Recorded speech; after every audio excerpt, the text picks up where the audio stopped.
Hi, Charlotte. Welcome to the Brave podcast. Thanks for having me. Well, I'm really excited to share your story because you're so passionate about education and emerging markets, especially Southeast Asia. And so I think you have an incredible story to share, and I'm happy to help share that with the world. Well, thanks for creating this platform and giving me the opportunity. I'm really excited. Awesome. So, Charlotte, for those who don't know you yet, could you introduce a little thing about yourself? Sure. So I'm half Thai, half English. I grew up in Phuket. So I grew up in an island off an island, and I'm still living on an island now in Singapore. I was homeschooled for most of my childhoods up until I was 12, and we had a commune with other families and teachers. So that was fun. And then I went through the Thai education system for a few years. And then through that, my parents were able to gather what little we had at the time to finance my international school education, which opened a lot of amazing doors for me. And then I wanted to go to university in London and study law. And then again, my parents sold whatever we had left to finance that. And so education has been something that has been a theme, big theme throughout my life, which I think resonates with many people, that it creates amazing opportunities. And it's not an opportunity that my parents had growing up. So neither of them, finished secondary school education. So for them, it was extremely important that I got my degree and I was able to be in the system and get a job and really become that stable pillar for the family, which I am still today. And I take that responsibility very seriously. I, since I was a kid, I wanted to change the status quo. I remember just being very curious about why things were the way they were.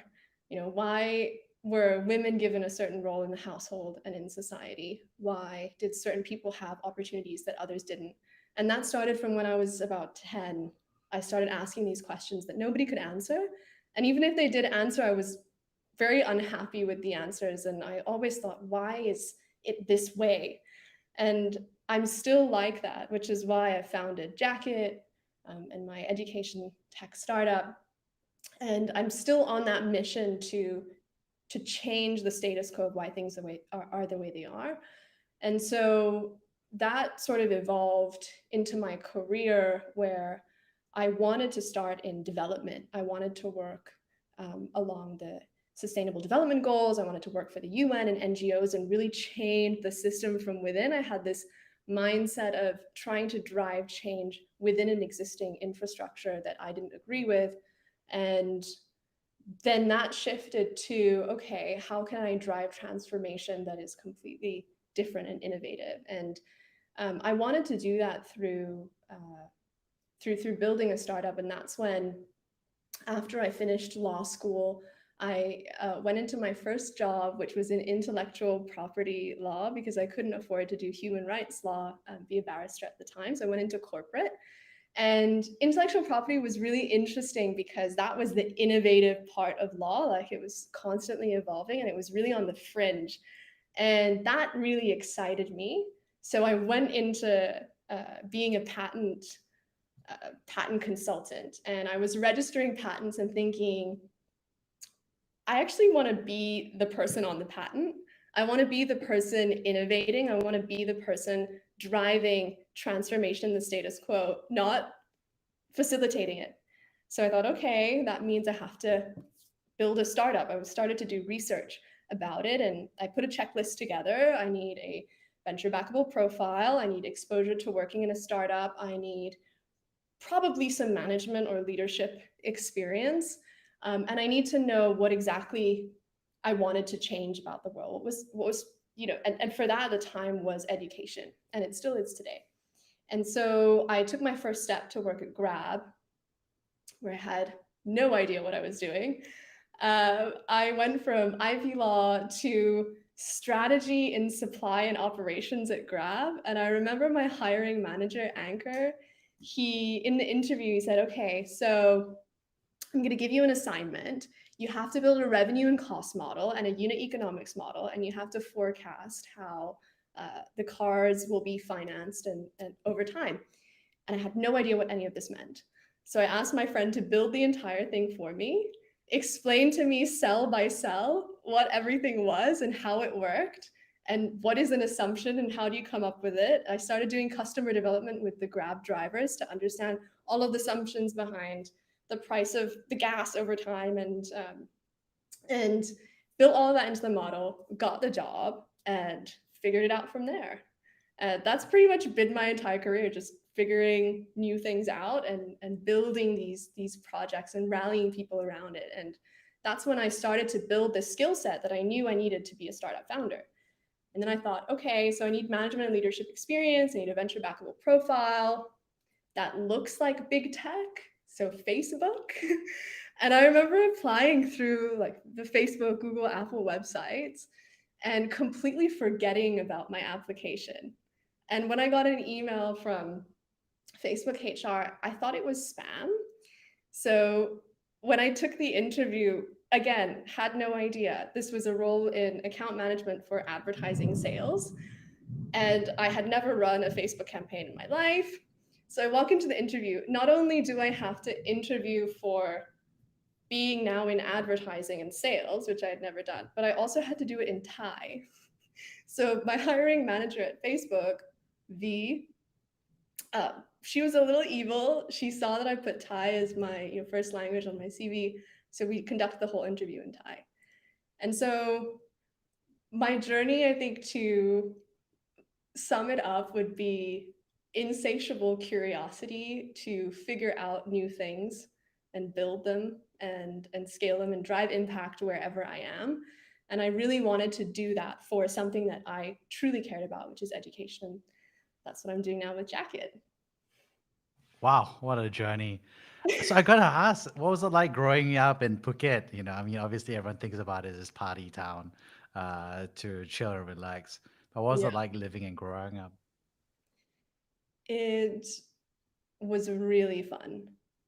I think as a kid, you're a 10-minute walk away from the beach and surfing and diving and sailing, and you're really connected with nature and completely disconnected from the outside world. And so it's like growing up with rose colored glasses. The world is kind of beautiful and perfect in that state in Phuket.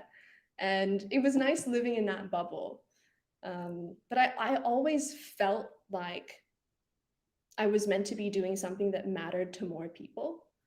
And that's when I knew I had to leave the island and go to the opposite end of the spectrum, which is move to London. So that transition, I think, it was a very dramatic learning curve to go from butterflies and rainbows to London. And I think growing up in Phuket really gave me the values of being connected with community. And that's something that when I was living in a big city, I didn't have, and I really was craving to build that. So in Phuket, there were always people that were helping each other out, understanding each other's needs and supporting each other and building such a community. So there was no sense of gender bias, age bias, what religion, what nationality are you. There was nothing like this for me growing up. But then when I moved to London and other cities, I started to understand how these biases were affecting me and the people around me and how to manage them. One of the challenges I had faced, especially after leaving Phuket, and trying to do the things that I wanted to do in London and what I'm doing now, is the gender and age bias that consciously or unconsciously people have towards not just me, but each other. And trying to fight that aggressively internally, not to feel a certain way when somebody has a bias against you, and try to manage it gracefully externally. So there were situations where I would be in a meeting room with a male colleague who we're in the same position, we make the same decisions, completely equal within my company, but externally when I left the meeting room, or serious discussions about the deal needed to be made or negotiation needed to happen, um, the attention always went to him. So I would be asked to leave the room, or they would speak directly to him. And at first, I felt very angry because I had never experienced anything like this before. And I thought, well, the people around me don't do that. So why do other people do it? And I was trying so much to understand the psychology behind it and how to change it. And it just made me more and more angry. And then I realized that this is something that, even if it's conscious, it's difficult to change. So I had to adapt towards it, and even sometimes use it to my advantage. So if I knew that there was a deal that needed to be closed in a meeting, and I knew that my male colleague would probably appeal more to the audience, we'd send him in. And I think accepting things the way they are in certain situations, and on the other side, changing them where you can. So simultaneously, I was running these women in tech events and building communities around women founders and female entrepreneurs and tech ladies, learning how to code, trying to change it in a different way. So that's been a really important learning for me, coming out of that bubble and being exposed to, yeah, very diverse and heterogeneous way of doing things. Yeah, and what's interesting, of course, is that there you were in London, and learning law and so forth. And I think there were two parts of that decision, right? One was, in your heart, continuing to do law. That's one, but also the second part was returning to Southeast Asia, right? So let's talk about the geographic side first. So there you are in London, and you make a decision to, you know, come back to Southeast Asia and Thailand. So what was that decision like for you? That was a difficult head and heart kind of decision, because being in London made sense in terms of financial opportunity, career opportunity. I'd spent all these years studying law. I knew I was going to get a good salary there. And it provided that safety net and stability that my family and I never had. My parents were entrepreneurs. They were forced to be, right? We never had the certainty of the next paycheck and things like that. And I had this opportunity to create that, but I knew my intuition was telling me that this was not that moment. And I was very disconnected with my environment in London, I think, because I'd grown up in such a global and open community. I was craving that, and I was really missing Asia. I think, to put it very, very simply.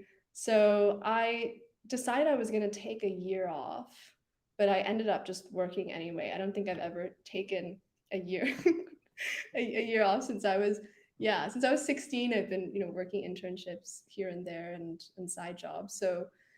So when I moved to Thailand, I remember I did an internship in law, and I thought, okay, well, if I'm not going to be a lawyer in London, I might as well just try in Thailand. And the adjustment of trying to practice law in English versus in Thai was, I think, the hardest part of that transition. And going from, I think I know a lot about law, to I know absolutely nothing because this is a different legal system. So that was a difficult transition, but it wasn't the same as going from Phuket to London. I think that was more dramatic. I think it was just more the feeling of coming home, and building and creating something that's going to matter to my community and where I'm from. And I'm very passionate about driving transformation in emerging markets, because you're from here, you can see the inequities and how things have been this way for a very, very long time, and they haven't changed.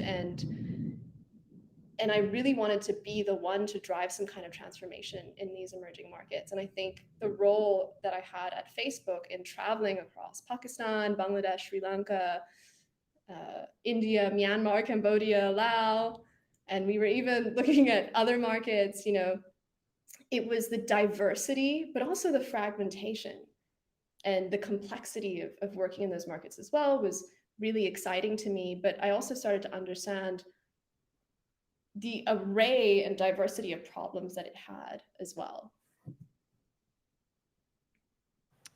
That's an interesting part, right? Which is that, culture shock of moving to London and then the reverse culture shock of coming back to Thailand and Yeah. Southeast Asia, right?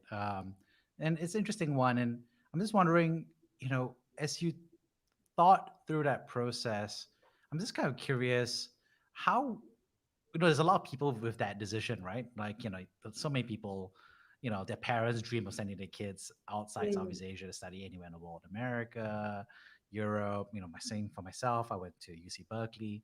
But at the end of the day, is, on the child or the student, the professional's decision about which geography they want to build their career. I'm just kind of curious if you could do it all over again. Maybe what advice would you have given yourself in terms of how to think through the, at one level is a geographic decision, but another part of it was, you were starting to have that career thought as well. So how would you think about that? Yeah. If I could go back to talk to my 16, 17-year-old self when I was making that decision to do more research, but that wouldn't even be the right advice because at the time we had all this information at my fingertips, but I didn't know what were the different opportunities that were out there for me. And I think this is wasn't just my challenge, but also my friends and the current generation is that current education system is not catering for the needs of the job market that exists today and in 10 years in the future. The skills that the skills that I have today were not skills that I even knew I needed when I was in school. And things like entrepreneurship courses and tinkering with robotics or learning how to code, all the things of learning by doing, they weren't a part of my school really. It was still a lot of, you know, regurgitating information.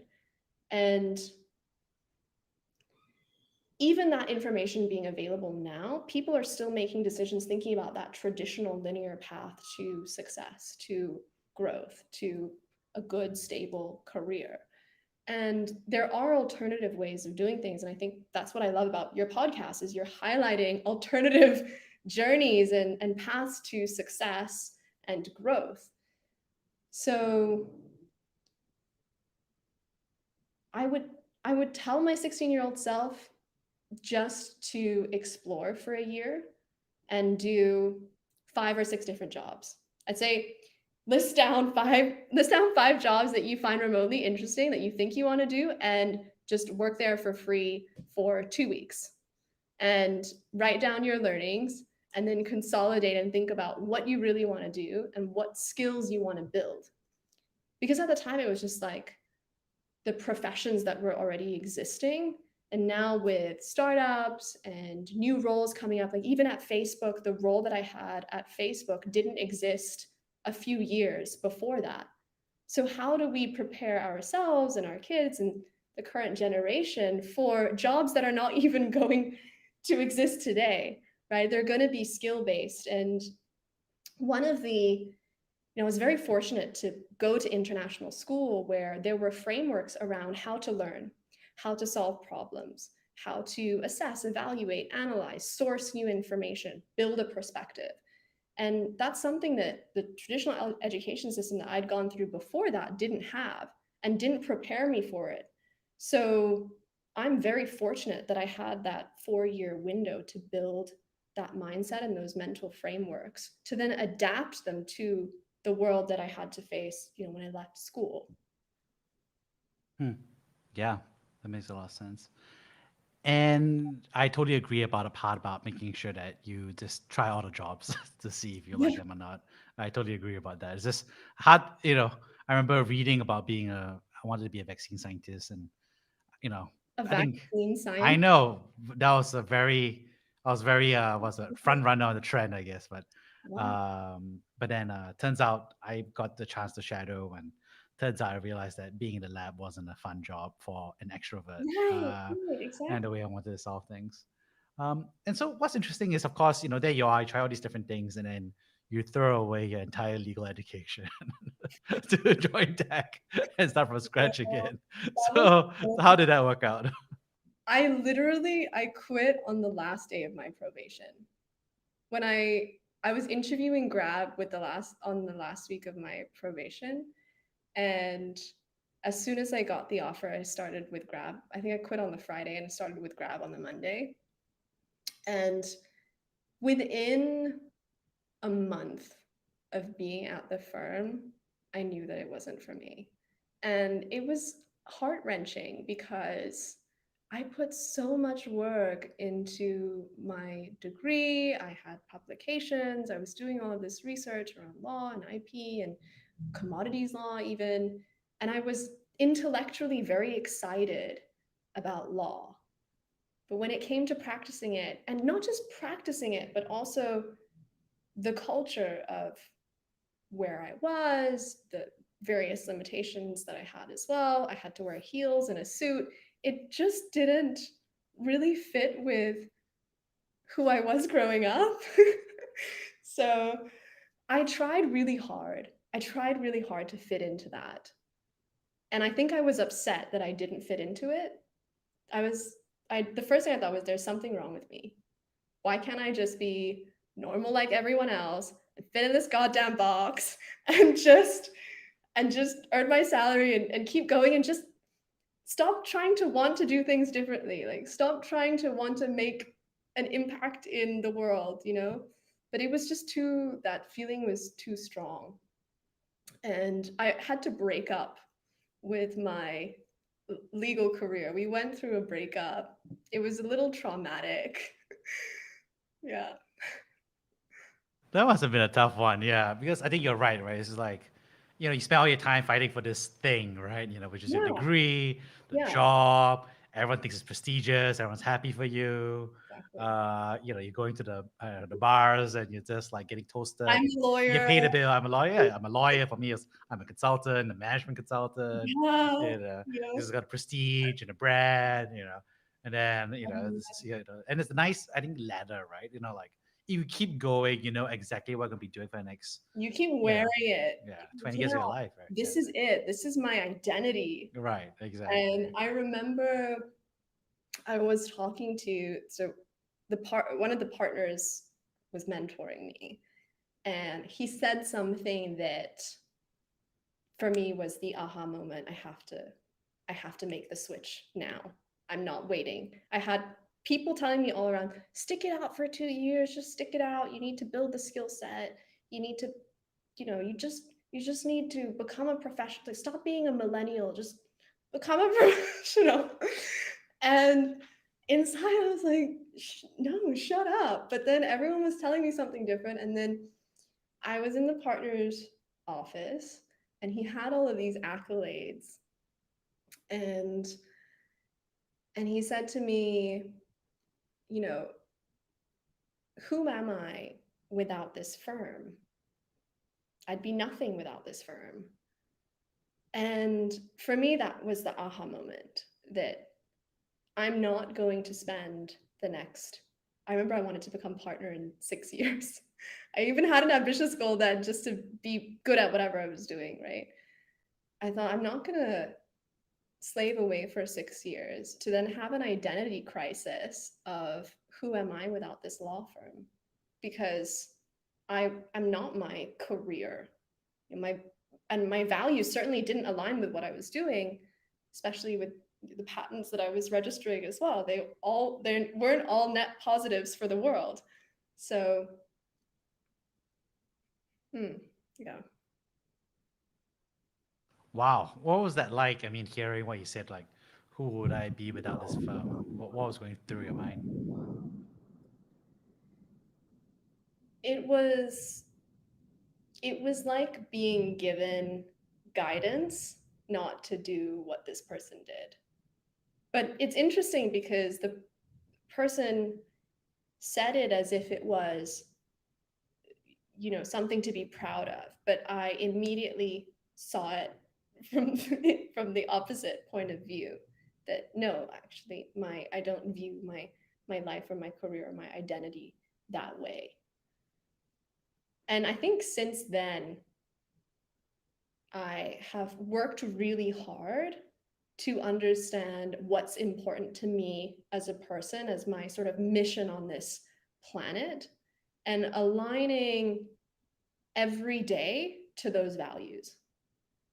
So, in one element or another, I think now with building Jacket and on my mission to make education more inclusive, it's that ikigai, right? Everything comes into alignment in terms of what I'm good at, my experience, what are my values, and how do I, as a person, create, like, how do I see myself creating more value in the world and the people around me?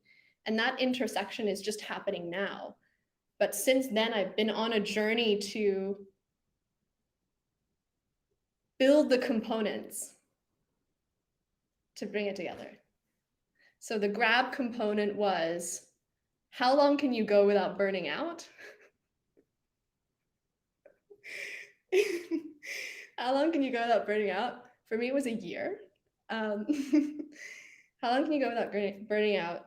Working in a fast paced environment, working with very ambitious, smart, incredible people and being confident around them, um, creating something new, building out operations. Like, these are all skill sets and information that I acquired over time to really do what I'm doing now. And at Facebook, that was, how do you build a great company? How do you build a great culture? How do you become a great leader? And what's your management style? How do you build a team?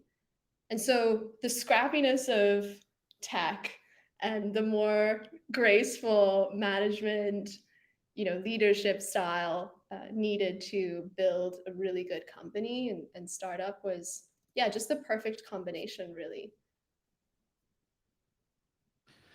So what's interesting here, of course, is that part where you said like, it meant something to him, but it didn't. It meant the opposite to you, right? And then it kind of kickstarted that journey for you. Um, I have a similar dynamic where I went to my Bain partner's home, beautiful place, and and wonderful dinner and obviously wine and everything, and I thought it was incredible until I kind of was sitting around the table and we realized that um, he wasn't home all the time. So to him, this was a special meal as well, in that sense. So because as a Bain partner, you're traveling all across the region, right? Yeah, And most so I was like, "Whoa! Like this is a special meal for me, but this is your home. It shouldn't be a special meal for you, right?" And then the conversation, of course, was about the fact that he doesn't see the kids and the wife, and so I was like, "Oh, that's terrible!" yeah. Like Seeing the like possible future version, exactly. It's like, right? wait, I'm gonna make this beautiful house, beautiful family, have and not see the home or the kids for like, 3 quarters of a month. And I was like, whoa, like Hmm. that stopped making sense to me, right? Um, so uh, that was like my moment of that version, right? Yeah, that Yeah, realization that the traditional path right. has a lot more a lot more to it than people sort of, Yeah. cover up. Yeah. Yeah, exactly. I think it's just some people love it, but I think you have to realize that you don't love it the same way, right? Because I think another friend, and he Yeah. loved living out of his suitcase. He Hmm. he all his stuff was in suitcases, and that's it. So he lived in hotels all the time, and he was like very happy with that. And I Yeah, was like, well, you're perfect, exactly. He's keep going, perfect right? for it. He's perfect Yeah. for it. And I think realizing that there's always a different way of doing things. There's no one way in anything. So yeah, getting that exposure early on was very valuable. I did get the opposite advice when I joined Facebook. So my managing director for Thailand, who is one of the most impressive leaders, if not the most impressive leader I'd ever worked with, told me, stop being a millennial. and stop jumping around, stay in this job for at least 2 years, become a bloody professional, and then figure out what you want to do next. He said, stick it out. It's going to be really hard, but just stick it out because you're going to get what you need here. And he told me that, I think, within the first few weeks of me joining the company. And after 6 months, I was already getting bored. I was like, okay, I've figured this thing out. So what's next, guys? But I had to find, I had this commitment in my head, 2 years, 2 years. So I found different routes within, and I think they called it, as opposed to climbing the ladder, it was climbing the jungle gym. I think that's Cheryl's terminology.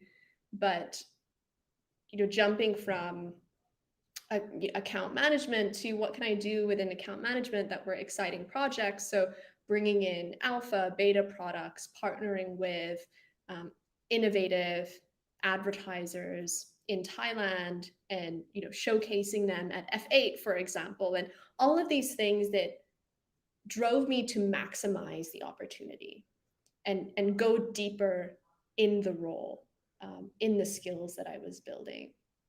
So there's a moment for different moment, right? Yeah, definitely. And so here you are, and you do go through this tech side. And what's interesting is that for a while you said, like, you looked at the patterns and you wanted to be the name on the patent rather than the lawyer processing the patent. So Yeah. is that where your drive to eventually become a founder? Is that where it started? To be a startup in technology founder, yes, that's where it started. And you know, what's interesting is that you worked at a high growth company, and then you worked at Facebook, which is big tech, and so you probably have met a lot of founders, and now you're effectively 1 year into your journey as a founder. So would you like to compare and contrast what you were thinking about what a founder was like versus what it actually is? I think, again, if I could go back and talk to myself when I was in my really nice corner office in the firm overlooking the Bangkok River, if I could go back and talk to myself then, I would say do it now. Don't wait, just do it now. It was a matter of, I think, because all of the all of the knowledge I had gained throughout, working at Grab and Facebook, it's all information that, is available online, and you can find mentorship in other ways. There are communities now where you can find mentors. There's things like, cool things like Lunch Club, where you can meet mentors on there as well, that I've been doing. So there are alternative ways to acquire that knowledge and those skills. But I was so afraid to do it then, because I thought that I didn't have the credibility, I didn't have the confidence. I'd never been exposed to it before. And I needed to take these steps to build that confidence as well. I'd say, yeah, I'd say maybe go to Grab and then do it. Don't wait. Do it and fail, and then do it again. Um, I think when I eased into the startup journey, so when I was at Facebook, actually, it goes back to when I was at Grab. I started this organic tea e-commerce business just to test out if I wanted to actually run my own business. Because maybe not everyone wants to run a business, right? It's a certain lifestyle as well. You have to make a lot of compromises. It's a lot of blood, sweat, and tears. It's really difficult. Do I really want to do this? So let's just like dip my toes in. So at the time, I wasn't drinking coffee. So I was looking for, yeah, I gotta do like these random like lifestyle changes just to shock my system, just a bit of excitement. But anyway, I wasn't drinking coffee, and I was looking for low caffeinated drinks. And that included things like genmai cha, organic Japanese tea.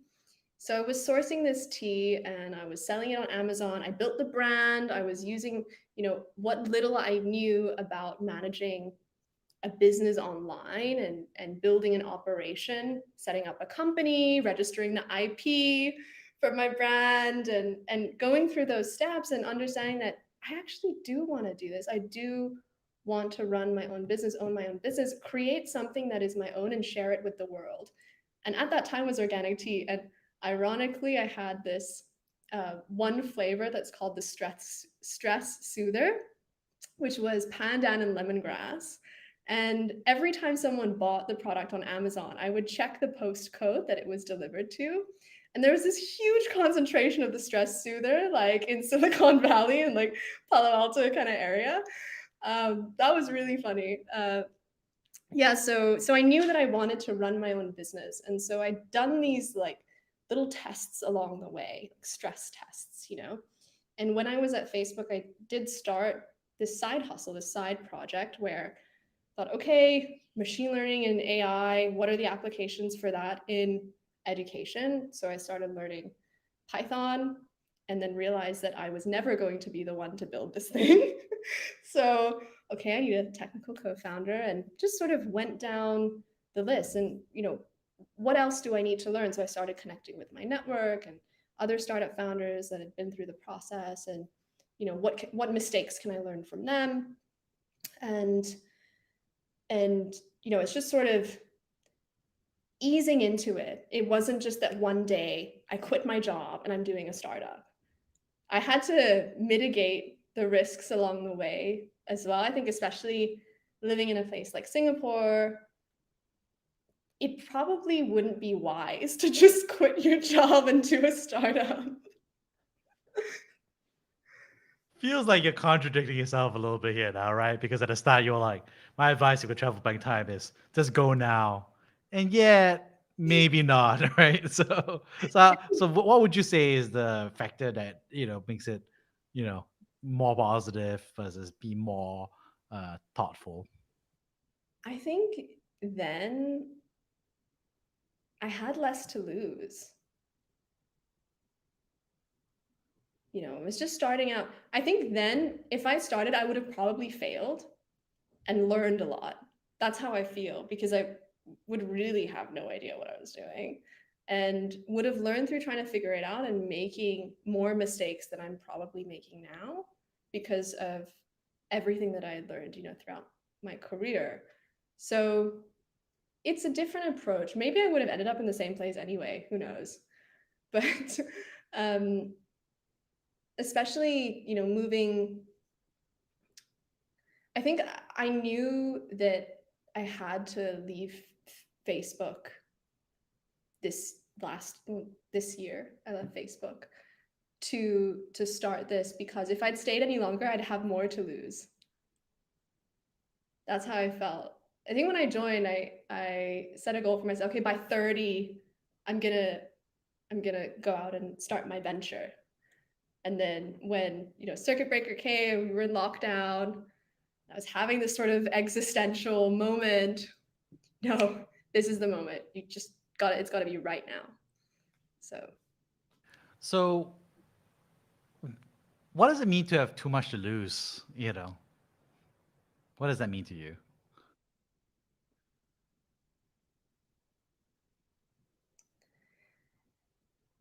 it goes pretty deep because growing up, we it was really we were actually living on the fringe, not the fun fringe.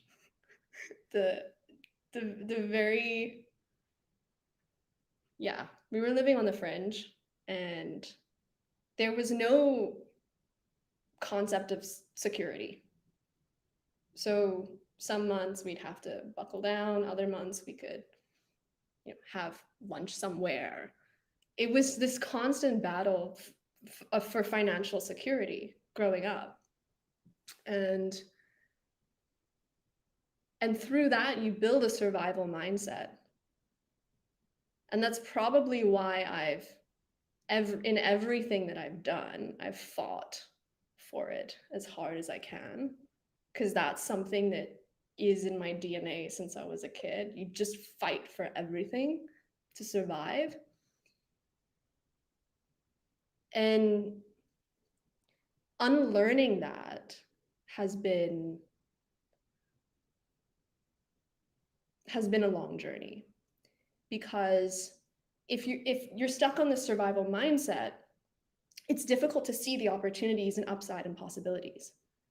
So it's not until now that I've really sort of unlearned it and I'm able to see different ways of being successful, different ways of, acquiring wealth, of having a successful career.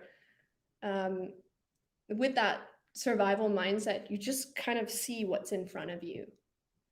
And yeah, if I could go back to when I was in the law office, I would say get rid of this shit. Just do it as well. Yeah. So it's a multitude of things I've had to learn and unlearn. And it's like,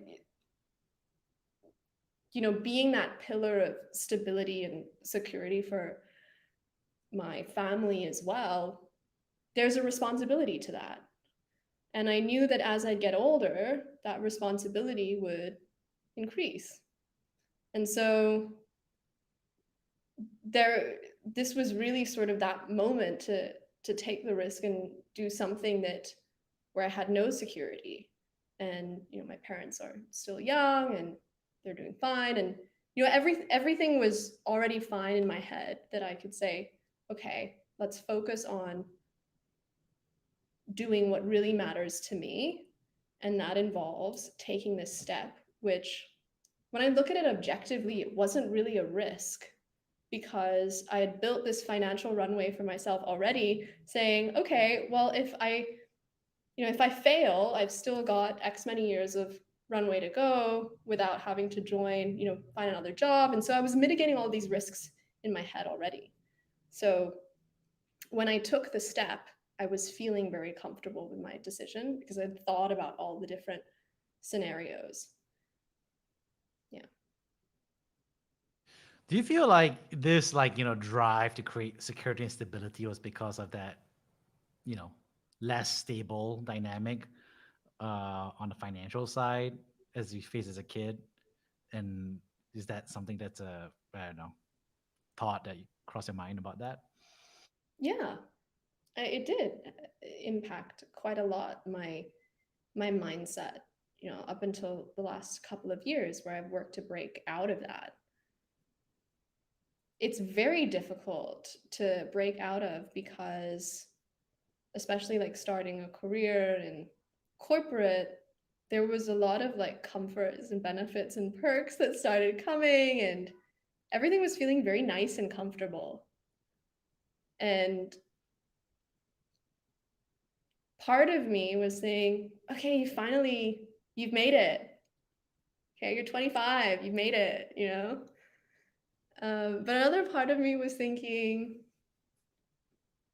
this is just the first step. The first step, and often the hardest one, right? Um, and could you tell us about a time where you had to be brave and take that first step? Um, Yeah. I feel that now I have to take a first step every day. Building a startup from 0 to 1 every day is a first step. Being brave every day to battle everything that comes my way, from my own doubts and fear of failure, to external doubts and validations. There's just a mix of things that happen in one day in the life of a very early stage startup founder, that mentally I have to be prepared every day when I wake up and I drink my coffee. Okay, whatever comes, we're going to fight it. We're going to figure it out. And also being, the CEO, you're telling everyone, we're going to fight it, we're going to figure it out. And then inside thinking, okay, we've got to figure it out. So I think being brave to face that every day and to then go to sleep knowing that I have to do it again the next day, but it's like it's a good kind of excitement. It's not daunting. It's not like, in my previous job, it was the Sunday scaries, like, oh, Monday's gonna start again. Now Saturday, Sunday starts. I'm so excited to fight, to be brave. And I think that resilience and grit just comes through practice. I don't think that even 2 or 3 years ago, I would have the kind of mental stamina to do what I'm doing now. Because working across emerging markets, the complexity that I was facing from tax, legal, political risks, challenges, people all in one room speaking a different language and figuratively, and trying to navigate all of the complexity that comes with working in an emerging market where you have all of these stakeholders and you're trying to achieve something and you're pushing really hard and nothing's happening and you keep pushing, pushing, pushing, and then 3 quarters later it explodes. So that experience for me told me that I can trust my intuition. I know how to make good decisions quickly and trust those decisions as well, and understand, how to analyze if I made a mistake and accept it and move on. And it's just sort of this cycle, which I'm sure you understand as well. So yeah, that built the mental stamina for me to do what I'm doing now every day. Wow, amazing, Charlotte. Thanks so much for sharing. So, wrapping things up here, I'd love to paraphrase the three big themes that I heard from this conversation. The first is thank you so much for sharing what it was like to grow up in Phuket as a kid and the educational journey that you had, in both in the obviously the legal sense for your degree, but also in the sense of the culture shock as well as a reverse culture shock of growing up right in Southeast Asia and London and so on and so forth. So I think it's just interesting to see that and see you as a child, as someone who's learning and also someone who is also teaching. I think the second thing is thank you so much for sharing a lot about the career decisions along the way. I think really the thoughtfulness around um, what you did at the time, how you made certain decisions about, you know, who would I be without this firm, for example, being like an epiphany moment for you was really interesting. But also like how you would go back in time and think through those dynamics again. Not necessarily with the most straightforward advice, which is like, go now, yet, be mindful of all these Be things. mindful. So it's like, younger self was like, what are you, I think I'm do I still go or not go? Right. I think I'm still like that. Sometimes it's like, go now, and the other just like rein it in a little bit, Yeah, yeah, yeah, yeah. slow down. No, well, humans are not robots, right? We have multiple thoughts, and I think it's a nuanced trade-off each time. And lastly, thanks so much for sharing about I think the bravery of the many small moments you made, right? Which is ranging from obviously choosing to be a founder, how to self-regulate as a leader, and how to think through how to prepare and become a founder and technology leader. Yeah. So thank you so much, Charlotte. Well, thank you for having me. Appreciate it.